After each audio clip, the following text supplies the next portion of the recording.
శివాయ విష్ణు రూపాయ శివరూపాయ విష్ణువే.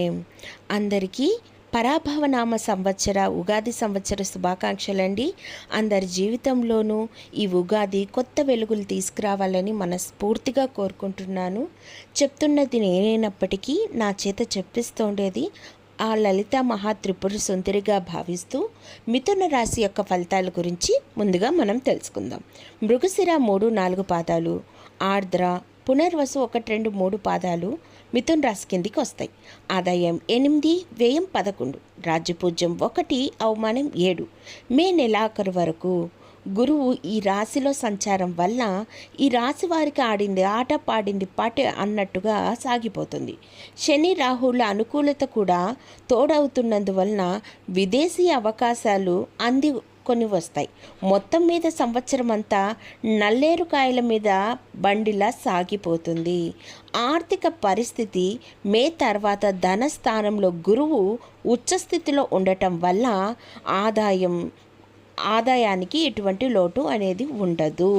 ఆదాయం పెరుగుతుంది, పరిస్థితులు మెరుగుపడతాయి, ఆర్థిక ఇబ్బందులు సమస్యలు పూర్తిగా పరిష్కారం అవుతాయి, ఆస్తిపాస్తులు కలిసి వస్తాయి, గృహ వాహన యోగాలు పట్టే అవకాశం కూడా ఉంది. అయితే ఆర్థిక విషయాల్లో కొద్దిగా జాగ్రత్తలు పాటించడం చాలా మంచిది. దశమ స్థానంలో శనీశ్వరుడి సంచారం వలన ఈ ఏడాది కొన్ని ముఖ్యమైన ప్రయత్నాలు సఫలం అవుతాయి. ముఖ్యమైన వ్యవహారాలు, కార్యకలాపాలు, పెండింగ్ పనులు పూర్తి చేయడానికి ఇది వీలైనంత మంచి కాలం. ఉద్యోగాల్లో వ్యాపారాల్లో కూడా ఆశించిన పురోగతి మీకు అందిపుచ్చుకుంటుంది. కొద్ది ప్రయత్నంతోనే ఆదాయం మెరుగుపడుతుంది. రావాల్సిన డబ్బు చేతికి అందడం వంటివి జరుగుతాయి. వ్యాపారాల్లో రాబడి అంచనాలకు మించి పెరిగిపోతుంది. ఉద్యోగులకు విదేశీ అవకాశాలు లభిస్తాయి. ఉద్యోగం మారటానికి చేసే ప్రయత్నాలు అనుకూలిస్తాయి. ధనకారకుడైన గురువు ధనస్థానంలో ప్రవేశించడం వలన ఆస్తి వ్యవహారాలు చక్కబడటం, తల్లిదండ్రులతో తోబుట్టువులతో సాన్నిహిత్యం పెరగడం, ప్రయాణాలు లాభించడం వంటివి జరుగుతాయి.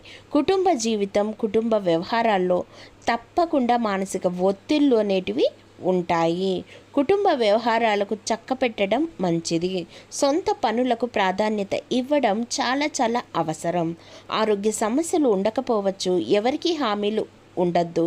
దాంపత్య జీవితంలో కొద్దిపాటి ఒడిదుడుకులు ఉన్నప్పటికీ విద్యార్థులు కొద్ది ప్రయత్నంతోనే ఆశించిన ఫలితాలను పొందుతారు, సాధిస్తారు. ప్రేమ వ్యవహారాలు రొటీన్గా సాగిపోతాయి. ఉద్యోగం, పెళ్లి ప్రయత్నాలు సఫలమయ్యే అవకాశం కూడా కనిపిస్తోంది. కాబట్టి మిథున రాశి వాళ్ళు ఈ సంవత్సరం అంతా చేసుకోవాల్సిన పరిహారం ఏమిటంటే, సాక్షాత్తు కలియుగ ప్రత్యక్ష దైవమైనటువంటి వెంకటేశ్వర స్వామి గనక పూజించుకున్నట్లయితే, 7 శనివారాల వ్రతం కానీ లేదా 16 సోమవారాల వ్రతం కానీ చేసుకున్నట్లయితే మీ జీవితం చాలా చాలా బాగుంటుంది. అలాగే మీరు అనుకున్న పనులు అనుకున్నట్టుగా పూర్తి చేస్తారు. ఇంటా బయట మీదే విజయంగా ఉంటుంది. ధన్యవాదములు.